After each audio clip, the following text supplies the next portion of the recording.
نفرما مهدی ساکت تو نمیخوای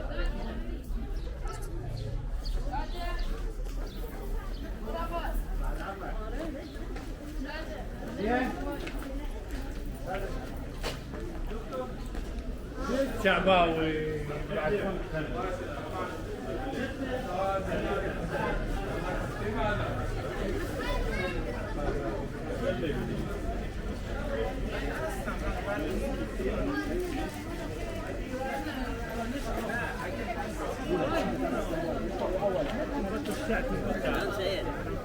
ان شاء الله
بله گفت چیزا اینا بیاریم داد نکنیم حالا خیلی چیزایی بزرگی از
دوستان من طریقه بیان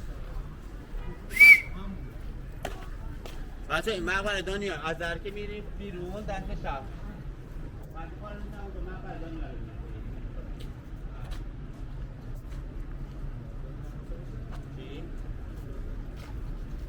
نماز درهای راه رفتن هم میکنیم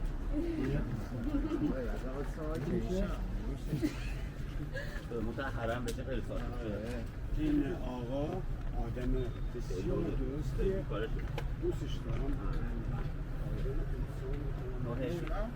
رفیق کوروش وزیر داریوش میگم رفیق کوروش بوده وزیر داریوش اینقدر من دوستش دارم کتابشه برگردون کردم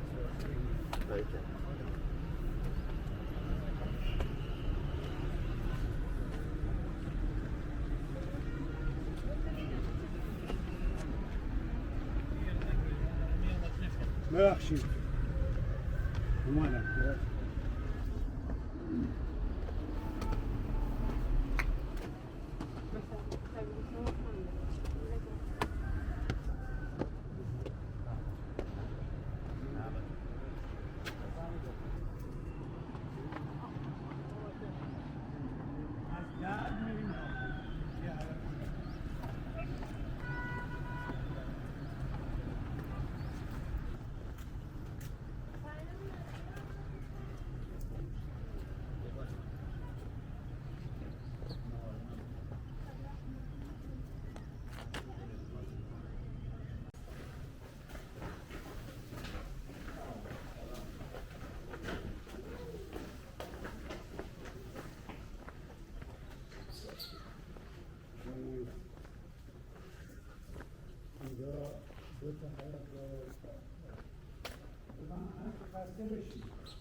این مجموعه این مجموعه این پرده اول در مورد تاریخ و بعد در مورد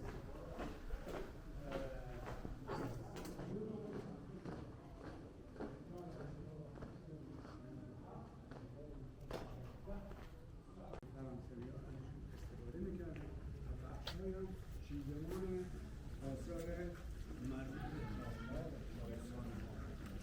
اینا ابزار و وسایل مثلا این دستگاه تخمیر آب برای تصفیه آب این دستگاه پرس این یک دمنده زغال سنگی که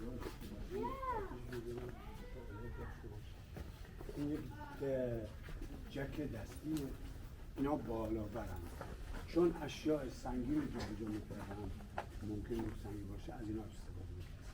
اون یک عرابه آهنیه از دو بخش چوبی و آهنی تشکیل شده، چون یک مدت زیادی تو محیط باز بوده بخش چوب خراب شده. اونا تو اون دو تا پنجره مکعب‌های زرد رنگی می‌بینید.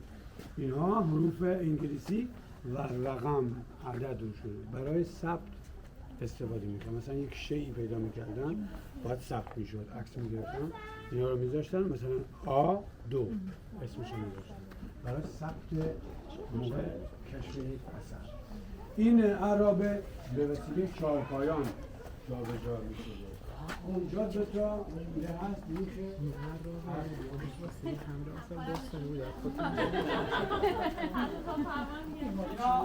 واگونه، واگون ها ریل میزدن چون مرتب باید بخشایی رو میکندن، حفاری میکردن، خاکش باید جابجا میشده. از این واگون ها برای حمل و جابجایی خاک ها و خاکبرداری استفاده. این اتومبیلی که هست، این ماشین یک دستگاه لندروره مال 1953 1332 از زمان مصدق، زمانی که آقای گریشمن رفت برای حفاری چغازنبیل یا زیگورات، باید مهندسی رو از اینجا میبرد هفتپه و چغازنبیل، اومد با فروختن آهنالات ضایعاتی مثلا مردن ها فروختشون، با پول اون این تهیه کرد برای جابجایی حالا نقشه اینجا و توضیحاتی از اون توی این دفاع هست. دلیل ساخته شدن این سازه رو بگم. بعد از یه مدت